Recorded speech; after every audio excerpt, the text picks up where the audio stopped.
তাআলা বললেন ওমা আরসালনাকা ইল্লা রাহমাতাল লিল আলামিন।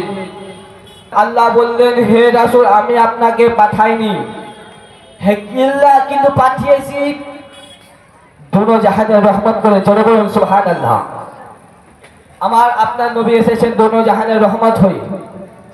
এ মুআজ্জাজ সামাইনে কেরাম, আমার আপনার নবী আসমানের জন্য রহমত, আমার আপনার নবী জমিনের জন্য রহমত, আমার আপনার নবী সূর্যের জন্য রহমত, আমার আপনার নবী চন্দ্রের জন্য রহমত, আমার আপনার নবী তারার জন্য রহমত, আমার আপনার নবী নক্ষত্রের জন্য রহমত, আমার আপনার নবী সৌরজগতের জন্য রহমত, আমার আপনার নবী মানুষদের জন্য রহমত, আমার আপনার নবী কি বলে পশুদের জন্য রহমত, আমার আপনার নবী সমাজের জন্য রহমত, আমার আপনার নবী কীট পতঙ্গের জন্য রহমত, আমার আপনার নবী গাছপালাদের জন্য রহমত, আমার আপনার নবী কি বলে নদীর জন্য রহমত, পাহাড় পর্বতের জন্য রহমত, আমার আপনার নবী আমার আপনার নবী শিশুদের জন্য রহমত, আমার আপনার নবী কন্যার জন্য রহমত, আমার আপনার নবী ছেলের জন্য রহমত, আমার আপনার নবী মেয়ের জন্য রহমত, আমার আপনার নবী যুবকের জন্য রহমত, আমার আপনার নবী যুবতীর জন্য রহমত, আমার আপনার নবী কি বলে যে প্রত্যেকটা বস্তুর জন্য রহমত, প্রত্যেকটা মানুষের জন্য রহমত। এ মুসলমান, আমার আপনার নবী সারা কুল কায়নাতের জন্য রহমত, আমার আপনার নবী জান্নাতীদের জন্য রহমত, আমার আপনার নবী জাহান্নামীদের জন্য রহমত, আমার আপনার নবী কাফিরের জন্য রহমত, আমার আপনার নবী মুনাফিকের জন্য রহমত, আমার আপনার নবী মুসলিমদের জন্য শুধু মুসলিমদের জন্য রহমত না, আমার আপনার নবী শুধু মুসলমানদের জন্য রহমত না, আমার আপনার নবী হিন্দুদের জন্য রহমত, আমার আপনার নবী খ্রিস্টানদের জন্য রহমত, আমার আপনার নবী ইসাইদের জন্য রহমত, আমার আপনার নবী জিনদের জন্য রহমত, আমার আপনার নবী কি বলে ইহুদি নাসারাদের জন্য রহমত, আমার আপনার নবী সুন্নিদের জন্য রহমত, আমার আপনার নবী ওয়াহাবিদের জন্য রহমত, আমার আপনার নবী দেওবন্দিদের জন্য রহমত, আমার আপনার নবী সারা কুল কায়নাতের জন্য রহমত। তাই আমার আল্লাহ রাব্বুল আলামিন বললেন ওমা আরসালনাকা ইল্লা রাহমাতাল লিল আলামিন। হে রাসূল আমি আপনাকে পাঠাইনি, কিন্তু পাঠিয়েছি দোনো জাহানের রহমত করে। আমার প্রাণের বন্ধুগণেরা ও আমার সোনা মানিকেরা, ভাই বাবাজিরা ও আমার মা বোনেরা গভীর মনোযোগ দিয়ে শুনবেন। আমার আপনার নবীর পাওয়ার কত দাম, আমার আপনার নবীর ক্ষমতা কত দাম, আমার আপনার নবীর যোগ্যতা কতটা, আমার আপনার নবীর পাওয়ার কতটা, শক্তি কতটা, আমার আপনার নবীর থুথুর পাওয়ার কতটা জানা আছে। হযরত আবু হুরায়রা রাদিয়াল্লাহু তাআলা আনহু কিছুদিন ধরে অনাহারে আছেন, কিছুদিন ধরে পেটে দানা যায় নাই, পানি যায় নাই, খাওয়ার অভাবে হযরত আবু হুরায়রা রাদিয়াল্লাহু তাআলা আনহু জান বাবা চেহারাটা শুকিয়ে গিয়েছে, কিছুদিন ধরে পেটে পানি যায় নাই, দানা যায় নাই, পানি যায় নাই, চেহারাটা শুকিয়ে গিয়েছে। হযরত আবু হুরায়রা রাদিয়াল্লাহু তাআলা আনহু তিনি জান বাবার একটি রাস্তার একটি পাশে দাঁড়িয়ে গেলেন, দাঁড়ালেন এই নিয়তে দাঁড়ালেন যে রাস্তা দিয়ে কোন সাহাবী যাবে, আমার এই শুকনা চেহারার দিকে নজরটা পড়বে, আমাকে জিজ্ঞেস করবে ও নবী সাহাবী আবু হুরায়রা বলো তোমার চেহারাটা এরকম কেন শুকিয়ে গেছে বলো। হযরত আবু হুরায়রা বলে আমি তার আমার হালটা বর্ণনা করব, আমি বলবো আমার পেটে কিছুদিন ধরে দানা যায় নাই, আমার পেটে কিছুদিন ধরে খাবার যায় নাই, এই খাবারের অভাবে আমার চেহারাটা শুকিয়ে গিয়েছে, খাবারের অভাবে আমার চেহারাটা শুকিয়ে গিয়েছে। প্রাণের বন্ধুগণেরা আমার গভীর মনোযোগ দিয়ে শুনবেন। হযরত আবু হুরায়রা দাঁড়িয়ে গিয়েছে রাস্তার ধারে হযরত আবু হুরায়রা দাঁড়িয়ে গিয়েছে। কিছুক্ষণ পরে দেখা যায় ওই রাস্তা দিয়ে নবীর একজন সাহাবী, যিনি নবীর প্রথম খলিফা হযরত আবু বকর সিদ্দিক আকবর রাদিয়াল্লাহু তাআলা আনহু ওই রাস্তা দিয়ে বাবা চলে আসছে, ওই রাস্তা দিয়ে চলে আসছে। হযরত আবু হুরায়রা রাদিয়াল্লাহু তাআলা আনহু তিনি যেন বলতে আছেন আমি একটা কোরআনের আয়াতের ব্যাপারে জিজ্ঞেস করলাম। হযরত আবু হুরায়রা বলে আমি ওই আয়াতের ব্যাপারে আমি জানি, জানার পরে আমি তাকে আবু বকর সিদ্দিককে যেন জিজ্ঞেস করলাম ওই আয়াতের ব্যাপারে আমি জানি, জানার পরেও আমি জানো আবু বকর সিদ্দিককে জিজ্ঞেস করলাম, ও আবু বকর সিদ্দিক, এই কোরআনের আয়াতের ব্যাপারে কি হবে? হযরত আবু হুরায়রা বলে, আমি এই জন্য জিজ্ঞেস করলাম, হযরত আবু বকর আমার সওয়ালের জবাব দিলে আর আমার চেহারার দিকে দেখবি, আমার শুকনা চেহারার দিকে দেখবি, যেমনি আমার চেহারার দিকে দেখবে, আমার শুকনা চেহারা দেখার পর আমাকে জিজ্ঞেস করবে, ও আবু হুরায়রা বলো তোমার চেহারাটা এরকম কেন? বলো।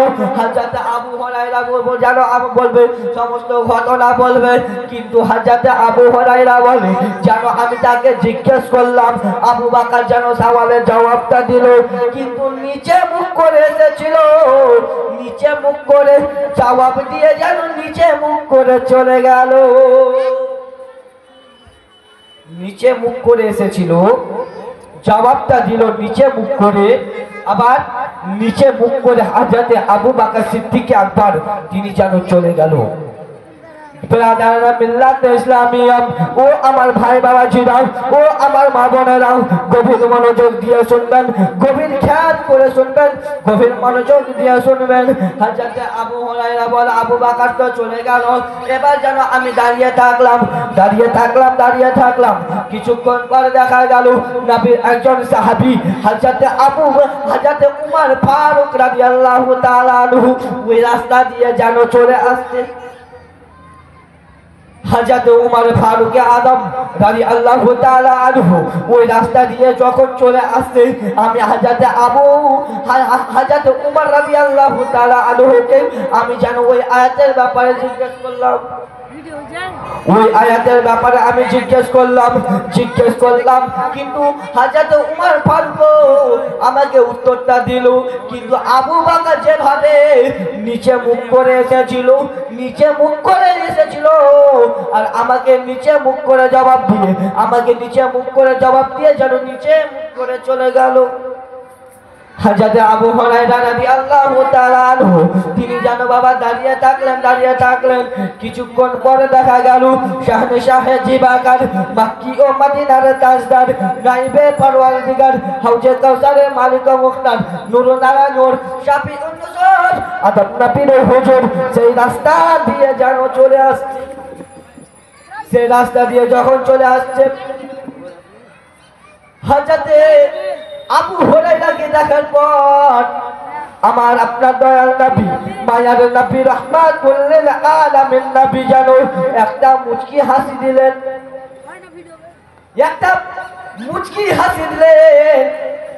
যেমনি মুচকি হাসি দিলেন আমার আপনার নবী, দুই জগতের বাদশা হাবিবুল্লাহ সাল্লাল্লাহু তাআলা আলাইহি ওয়াসাল্লাম যেন বলতে আছেন, ও আবু হুরায়রা তুমি আমার সঙ্গে এসো। হযরত আবু হুরায়রা যেন বলে, আমি যেন নবীর পিছনে যেতে আরম্ভ করেছি, নবীর পিছনে চলে যাই,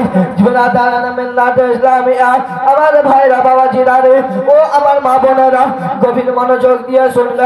হযরত আবু হুরায়রা রাদিয়াল্লাহু তাআলা আনহু যেন নবীজির পিছনে এক পা দুই পা করে যেন চলতে আরম্ভ করেছে। চলে যাই। হযরত আবু হুরায়রা রাদিয়াল্লাহু তাআলা আনহু তিনি যেন বলতে আসে, আমি দেখতে পেলাম দয়ার নবী, মায়ার নবী যেন হযরত আমা আয়েশা সিদ্দিকা রাদিয়াল্লাহু তাআলা আনহার হুজরা মোবারকের মধ্যে যেন তশরিফ নিয়ে গেল। মা আয়েশা সিদ্দিকা রাদিয়াল্লাহু তাআলা আনহার হুজরা মোবারকের মধ্যে গেলেন। আর হুজরা মোবারকের মধ্যে যাওয়ার পরে বলতে আছে, ও আয়েশা সিদ্দিকা বলো বাড়িতে কি খাবার কিছু আছে? হযরত আয়েশা সিদ্দিকা রাদিয়াল্লাহু তাআলা আনহা তিনি যেন বলতে আছেন, ইয়া রাসূলুল্লাহ, ইয়া হাবিবাল্লাহ, নবী গো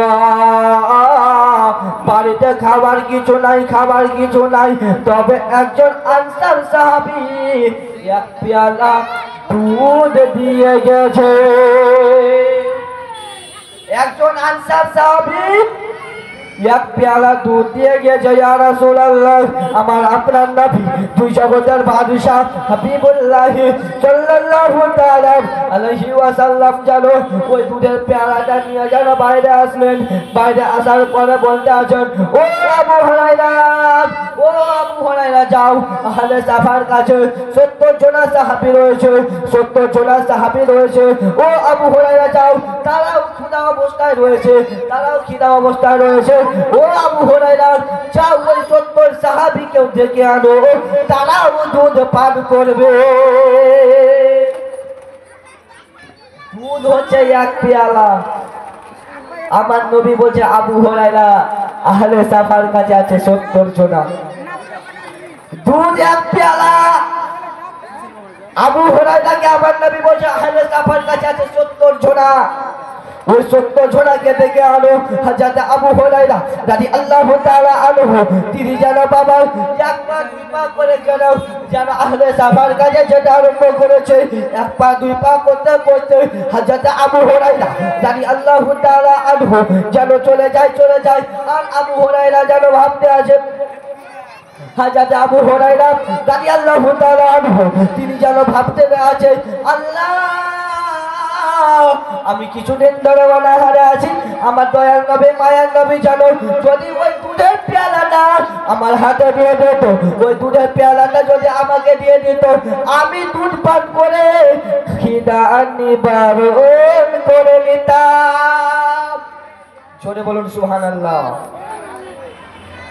হযরত আবু হুরায়রা বলে আর দয়াল নবী মায়ার নবী যদি ওই দুধের পেয়ালাটা দিত আমাকে দিত আমি ও দুধ পান করে আমি আমার ক্ষুধা নিবারণ করে নিতাম তাদের বন্ধুগণেরা আবার গভীর মনোযোগ দিয়ে শুনলেন হযরত আবু হুরায়রা রাদিয়াল্লাহু তাআলা আনহু তিনি বলে যেহেতু দয়াল নবী মায়ার নবী আদেশ হয়েছে আমি কিছু না মনে করে আমি যেন এগিয়ে গেলাম আহলে সাফার কাছে হযরত আবু হুরায়রা রাদিয়াল্লাহু তাআলা আনহু তিনি যেন এক পা দুই পা করতে করতে আহলে সাফার কাছে যেন চলে গেল আহলে সাফার কাছে যাওয়ার পর হযরত আবু হুরায়রা রাদিয়াল্লাহু তাআলা আনহু যেন ওই 70 জন সাহাবীকে বলতে আছে ও নবী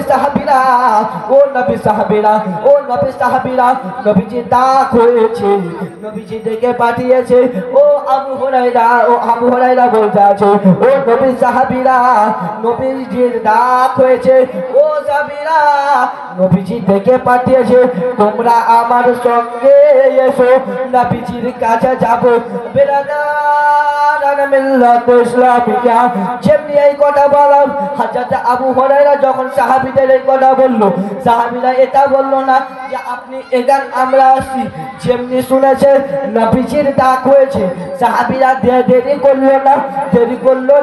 করলো না আমার নবীর ডাক পাওয়া মাত্র তারা যেন বাবা আসতে আরম্ভ করেছে হযরত আবু হুরায়রা রাদিয়াল্লাহু তাআলা আনহু সঙ্গে হযরত আবু হুরায়রা রাদিয়াল্লাহু তাআলা আনহু সঙ্গে যেন চলে আসছে নবীজির কাছে আসলেন যখন নবীজির কাছে চলে আসলেন আমার দয়াল নবী মায়ার নবী রাহমাতুল লিল আলামিন নবী যেন বাবা নিজের জবানে থুতু যেন ওই একটা দূরে মিশিয়ে দিলেন যেমনি মিশিয়ে দেওয়া ওই এক প্যারা দুধে যেমনি মিশিয়ে দেওয়া থুতু যেমনি মিশিয়ে দেওয়া আমার দয়াল নবী মায়ার নবী বলতে আছে ও আবু হুরায়রা এই নাও এই দুধের প্যালাটা নাও আর 70 জন সাহাবীকে পেট পরিপূর্ণ করে দুধ পান করা আবু হুরায়রা এই নাও দুধের পেয়ালা এই দুধের পেয়ালা নিয়ে যাও আর এই 70 জন সাহাবীকে পেট পরিপূর্ণ করে দুধ পান করাও দুধের পেয়ালা হচ্ছে একটা এক পেয়ালা দুধ সাহাবী হচ্ছে 70 জন হযরত আবু হুরায়রা যেন বাবা ওই দুধের পেয়ালাটা নিল দুধের পেয়ালাটা নেওয়ার পরে যেন একটার পর একটা সাহাবীকে দুধ পান করায় সমস্ত সাহাবীরা একের পর এক 70টা সাহাবীকে পেট পরিপূর্ণ করে দুধ পান করাইলো তো পেট পরিপূর্ণ করে দুধ পান করালো আর ওই 70টা সাহাবী যেন পেট পরিপূর্ণ করে দুধ পান করে নিল। 70টা সাহাবী যখন এক পেয়ালা দুধ, 70টা সাহাবী যখন দুধ পান করে নিয়েছে, দুধ দেখছে দুধ যেমন কারে তেমনই আছে। আমার নবী থুথুর বরকত এক পেয়ালা দুধ 70টা সাহাবী পেট পরিপূর্ণ করে পান করলো। দেখা গেল সমস্ত সাহাবী দুধ পান করার পর দেখা গেল ওই দুধের পেয়ালাতে দুধ যেমন কার তেমনই আছে। আমার নবী থুথুর পাওয়ার বাবা, আমার নবী থুথুর মজা যা যেমনি দেখা গেল দুধ যেমন কার তেমনই আছে। হাজরতে আবু হুরায়রা রাদিয়াল্লাহু তাআলা আনহু তিনি যেন আমার রাসূলুল্লাহর কাছে চলে আসলেন। আমার রাসূলুল্লাহর কাছে যেমনি আসা, আমার দয়াল নবী মায়ার নবী রাহমাতুল লিল আলামিন নবী রাহাতুল আশিকিন নবী সাল্লাল্লাহু তাআলা আলাইহি ওয়াসাল্লাম তিনি যেন বলতেছেন, ও আবু হুরায়রা 70 জনে কি প্রত্যেকটা সাহাবার কি দুধ পান করা হয়ে গিয়েছে? হযরত আবু হুরায়রা বলতেছে, হ্যাঁ ইয়া রাসূলুল্লাহ 70টা সাহাবী দুধ পান করা হয়ে গিয়েছে। হযরত আবু হুরায়রা রাদিয়াল্লাহু তাআলা আনহু তিনি যেন বাবা ওই দুধের পেয়ালাটা রাসূলুল্লাহকে দিলেন। এবার রাসূলুল্লাহ ওই দুধের পেয়ালাটা নেওয়ার পরে বলতে আছে, ও আবু হুরায়রা সবার দুধ পান করা হয়ে গিয়েছে, এবার বাসলাম আমি আর তুমি। ও আবু হুরায়রা তুমি এই জায়গাতে বসে যাও। হযরত আবু হুরায়রা রাদিয়াল্লাহু তাআলা আনহু তিনি যেন বাবা বসে গেলেন। যেমনি বসে যাওয়া হযরত আবু হুরায়রাকে আমার নবী দুধের পেয়ালাটা দেওয়ার পরে বলতে আছে, ও আবু হুরায়রা নাও তুমি এবার দুধ পান করো। আবু হুরায়রা তুমি এবার দুধ পান করো। হযরত আবু হুরায়রা বলে, আমি দুধ পান করতে লাগলাম, একবার পান করলাম। যেমনি একবার পান করা হলো, আমার নবী বলেন ইশরিব ইশরিব, আবু হুরায়রা আবার পান করো। হযরত আবু হুরায়রা যেন আবার পান করলেন। আমার নবী বললেন ইশরিব, আবার পান করো। হযরত আবু হুরায়রা রাদিয়াল্লাহু তাআলা আনহু তিনি যেন 3 বার দুধ পান করলেন। 3 বার দুধ পান করে পেটটা পরিপূর্ণ হয়ে গেল। তারপরে হযরত আমার দয়াল নবী মায়ের নবী ওই দুধের পেয়ালাটা নিয়ে যেন বিসমিল্লাহ শরীফ পান পাঠ কইরা নবীজি দুধ শেষ করলেন। এটা হচ্ছে আমার নবীর থুথুর বরকত। আমার প্রাণের ভাইরা ও বাবাজিরা, আমার নবীকে যে শোনা যায়, কিছু কিছু মানুষ বলে নবী আমাদের মতো। আরে নবীর থুথুর পাওয়ার তো দেখ। আমার নবী থুথু দিয়েছে এক পেয়ালা দুধ 70টা সাহাবী পান করেছে। আমার নবী থুতু দিয়েছে রুটি 250 গ্রাম জবের রুটি, হাজারো সাহাবী পেট পরিপূর্ণ করে পাখেছে। আমার ভাইরা ও বাবাজিরা গভীর মনোযোগ দিয়ে শুনবে, গভীর মনোযোগ দিয়ে শুনবে। আমার আপনার নবী শাহেনশাহ জিবাকার মক্কি ও মদিনার তাজদার, যিনি নুরুন আলা নূর শাফিউন নুজুর আদম নবীর হুজুর, একদিন জানাব আমার নবীজিকে আবু জেহেল বলতে আছে, ভাতিজা ওই যে দূরে যেটা গাছটা দেখা যায় ওই গাছটাকে এখানে এনে দেখাও তো। নিজেকে তো নবী বলছো, ওই দূরে যে গাছটা দেখা যায় ওই গাছটাকে এখানে এনে দেখাও। আমার নবী বললেন, চাচা আমি গিয়ে বলবো না, আপনি গিয়ে বলবেন। আবু জেহেল তো বড় চালাক। আবু জেহেল মনে মনে ভাবছে, এখন যদি ভাতিজা ওখানে যায় যদি কোনো মন্ত্রতন্ত্র যদি পড়ে। তা আবু জেহেল বলছে, না আমি গিয়ে বলবো। বললেন, চাচা যাও আবু ওই গাছটার কাছে গিয়ে বলবা নবীজি তোমাকে দেখেছি। আবু জেহেল গাছটার কাছে গেল, যাওয়ার পরে বলতেছে, ও গাছ ওই যে দূরে মোহাম্মদ ইবনে আব্দুল্লাহ দেখা যায়? বলে, হ্যাঁ ওই মোহাম্মদ ইবনে আব্দুল্লাহ মুসলমানদের নবী, তোমাকে দেখেছে। গাছ বলে, তাই নাকি? বলে, হ্যাঁ।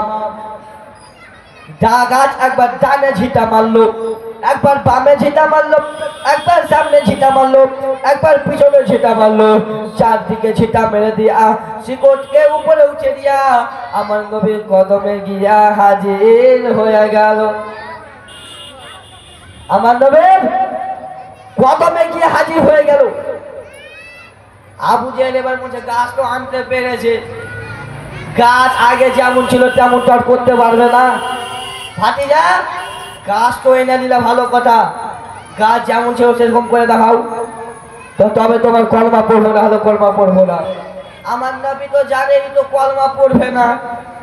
আর এখন যদি গাছ যেমন গাছ ছিল তেমন যদি না করি, এলান করে পারবে এর মধ্যে কোনো পাওয়ার নাই, নবী হতে পারে না।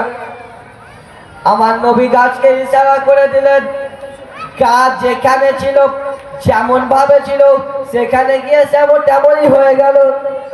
আহা, আবু জেহেল যখন তো কলমা তো পড়লো না, বলতেছে ভাতিজা তুমি এত বড় জাদুকর, গাছকে আনতেও পারলা, আবার ওখানে রাজিয়ে রাগ খেতেও পারলা, নাউজুবিল্লাহ বলুন।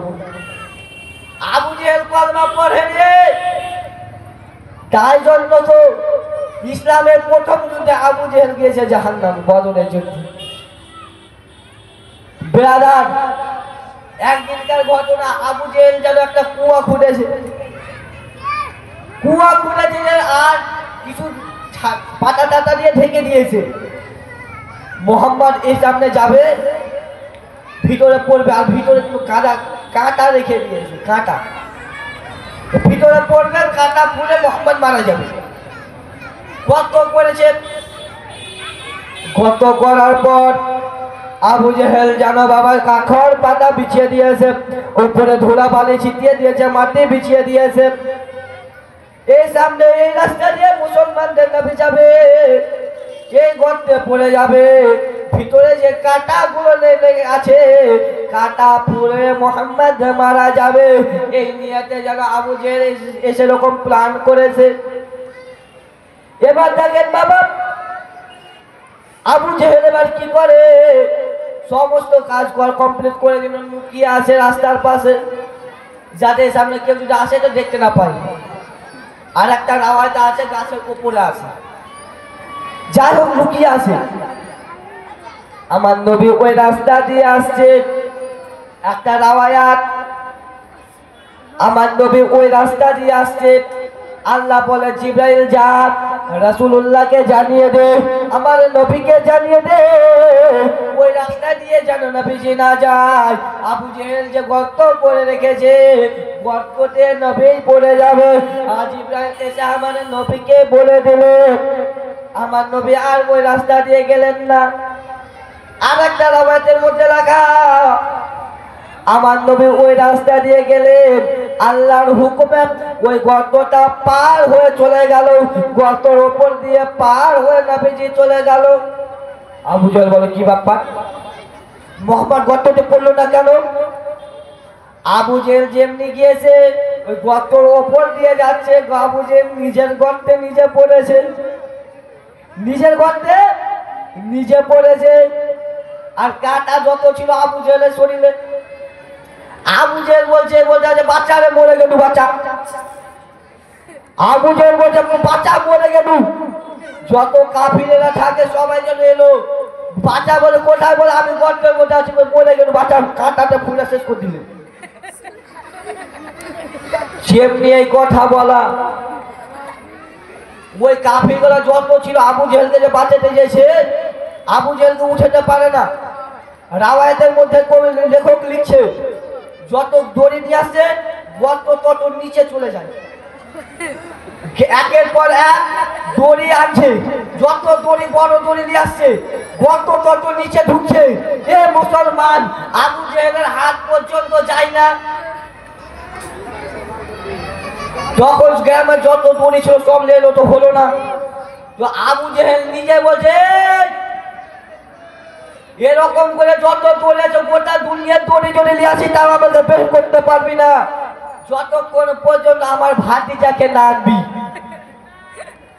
যেমনি বলে যা আমার ভাতিজাকে ডেকে নিয়ে আয়, আমার ভাতিজাই পারবে একমাত্র আমাকে বের করতে।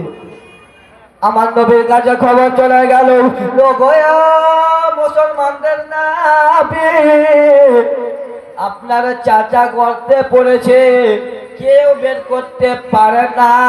ও মুসলমানদের নবী যান, আপনার চাচা আবু জেহেলকে আপনি বের করেন। আমার নবী আসলো, দুইটা রাওয়ায়াত।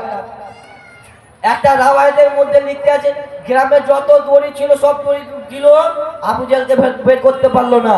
দুটা রাওয়ায়াত, একটা রাওয়ায়াতের মধ্যে লিখছে আমার নবী হাত বাড়িয়ে দিলেন, চাচা হাত দাও। আমার নবী যেমনি হাত বাড়ালেন, আবু জেহেলকে হাত দিয়ে টেনে বের করে দিলেন। সুবহানাল্লাহ। গ্রামের দড়ি যত লেলো হলো না, পারলে না বের করতে। আমার নবী হাত দিলে, আমার নবী হাত দিয়ে আবু জেহেলকে গর্ত থেকে তুলে দিল। আর একটা রাওয়ায়াত, আমার নবী পকেটে ছিল একটা রুমাল, এত বড় বড় দড়ি, কোন দড়িতে বের করতে পারলো না। কোন দড়িতে আবু জেহেলকে গর্ত থেকে বের করতে পারলে না। আমার নবী রুমালটা দিয়েছে, চাচা রুমালটা ধরো আর বেরিয়ে আসো। আমার নবী যেমনি রুমালটা দিয়েছে, আবু জেহেল ওই রুমালটা ধরে বের হয়েছে। যেমনি বের হয়েছে, কি বলছে জানেন? আবু জেহেল বলছে, ভাতিজা তুমি এত বড় জাদুকর হলে, তুমি এত বড় জাদুকর হলে, গোটা গায়ে দড়ি লইলো, আমাকে বের করতে পারলে না, তুমি রুমাল দিয়ে বের করে দিলে। তোমার বড় জাদুকর আছে কেউ? নাউজুবিল্লাহ পড়েন সবাই, নাউজুবিল্লাহ। আমার নবীকে জাদুকর বানিয়ে দিল। আমার নবী কলমা পড়লো না। এ মজ্জাজ অনেক জ্বালিয়েছে আবু জেহেল আমার নবীকে। একদিন যেন হাতে কাপড় পাথর নিয়ে চলেছে, আর আনার পরে বলছে, ভাতিজা আমার মুষ্টির মধ্যে কি আছে? ভাতিজা আমার এই মুষ্টির মধ্যে কি আছে? যদি বলে দিতে পারো তোমার কলমা পড়ে মুসলমান হয়ে যাব। যেমনি এই কথা বলেছে, আমার নবী বলতেছেন, চাচা আমি বলবো না তোমার হাতে যে আছে সেই বলবে। আবু জেহেল বলে, কেমন কথা? আমি তোমাকে জিজ্ঞেস করলাম আমার হাতে কি আছে, ওই কেমন করে বলবে? আমার নবী বলছে, হ্যাঁ বলবে। কেমন করে দেখাও? আমার নবী ইশারা করে দিয়েছে। আবু জেহেলের হাতে যে পাথরগুলা ছিল, পাথরগুলা আমার নবী কলমা পড়তে লেগেছে, লা ইলাহা ইল্লাল্লাহ, লা ইলাহা ইল্লাল্লাহ, লা ইলাহা ইল্লাল্লাহ মুহাম্মাদুর রাসূলুল্লাহ সাল্লাল্লাহু তাআলা আলাইহি ওয়াসাল্লাম। যেমনি পাথরে কলমা পড়তে লেগেছে, আবু জেহেল পাথরটিকে চালিয়ে দিল। যেমনি পাথরটিকে চালালছে, আবু জেহেল বলছে, ভাতিজা তোমার এত জাদু, এই পাথরের উপরে তোমার জাদু চলছে? নাউজুবিল্লাহ বলে। ই তো আমার নবী জানে ই তো কলমা পড়বে না।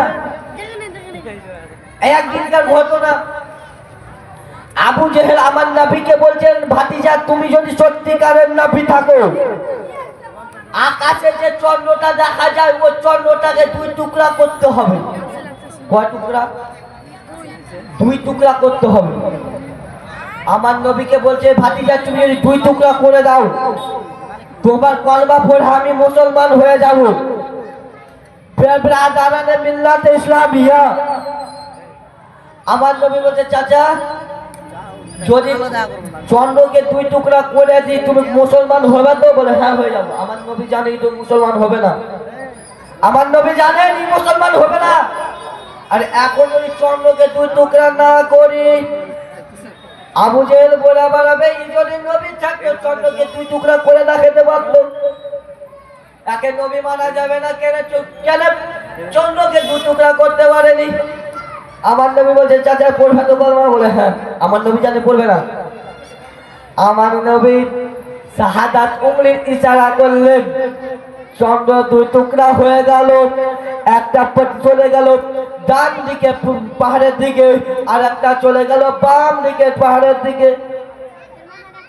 যেমনি চাঁদ চন্দ্রকে দুই টুকরা করে দিয়েছে, আবু জেহেল বলতে আছে, ভাতিজা তুমি এত বড় জাদুকর হলে, তোমার জাদু আকাশে চন্দ্র চাঁদেও চলছে, নাউজুবিল্লাহ বলবেন না।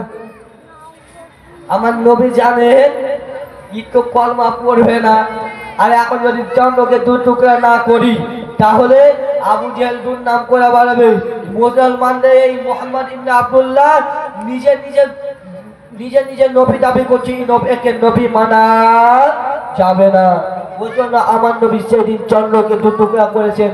আর আমার নবী একটা কথা বলেছেন, যেই দিন চন্দ্র দুই টুকরা হয়ে যাবে সেই দিন তোমরা বুঝে নিও কিয়ামত কাছিয়ে গেছে, কিয়ামত অতি শীঘ্র। আরে চন্দ্র দুই টুকরা হয়েছে আমার নবীর জামানাতে। এবার বলুন 1400 বছর পার হয়ে গেল, কিয়ামত আর বেশি দেরি আছে? কিয়ামত আর বেশি দেরি নাই। এ মুসলমান, আপনাদেরকে বলে যাব, যে ইসলাম ধর্মটাকে আমরা পেয়েছি এখন তো কত শান্তি লাগছে। আজকে আপনি খুব আনন্দে ঈদের দিনটা কাটালেন, রমজান মাসে রোজাটা কাটালেন, খবর রেখেছেন ফিলিস্তিনের জমিনের অবস্থা কি হচ্ছে। যেই দিন আপনি খুশি মনালেন ওই দিন ফিলিস্তিনের মানুষেরা কান্না করেছে, খুশির দিনেও কান্না করেছে। এত তাদের উপর অত্যাচার চলছে, একবার চিন্তা করেননি ওই আযাবটা, ওই ঘটনাটা ফিলিস্তিনের জমিনের মাটিতে না হলে আমাদের দেশে হতে কেমন লাগতো? তখন আমরা আল্লাহ আল্লাহ করতাম, তখন বললাম আল্লাহ বিল্লাহ, যখন মসজিদে গিয়ে সিস্টার ঢুকে মাথা মরি, তখন আমরা বলতাম। এখন তো আমরা রং লাগছে, রং তামাশা লাগছে। জাহান্নাম কত কঠিন হবে আপনি জানেন? খবর নাই। এ মুসলমান, এই জাহান্নাম এতটা কঠিন হবে, এতটা কঠিন হবে, কবরে যখন আপনাকে রেখে চলে যাবে আপনি সওয়ালের জবাব যখন দিতে পারবেন না, জাহান্নামের খিড়কি খুলে দেওয়া হবে। কবর একদিকের মাটি, ডান দিকের মাটি একটু দূরে চলে যাবে, বাম দিকের মাটি দূরে চলে যাবে। যখন দূরে চলে যাবে একেবারে এত জোরে এসে ধাক্কা দিবে, ডান দিকে হাড্ডি পাশি যা আছে বাম দিকে করবে, বাম দিকে যত হাড্ডি পাশি আছে বাম দিকে করবে। সেই দিন আপনি বাপরে বাপ করেন আর মারে মা করেন আর গুষ্টি করেন, সেদিন কেউ আপনাকে বাঁচাতে আসবে। আর পিছনে বুঝছেন আপনি কাকে আপনি আপন ভাবছেন, সেদিন কেউ বাঁচাতে আসবে না আপনাকে। রমজান মাস গেল, কতজন রোজা রাখলো আর কতজনকে রোজা রাখার কথা বলে যে আমি ওই যে ওষুধ খেয়েছি। ওষুধ খেয়েছিস মরে দা, তো ওষুধ খেলে কবর ভালো করে। ওষুধের বাহার দিয়ে তুই রোজা ছেড়ে দিলি, মরে দা কবরে এমন ঠাঙে ঠাড়েলো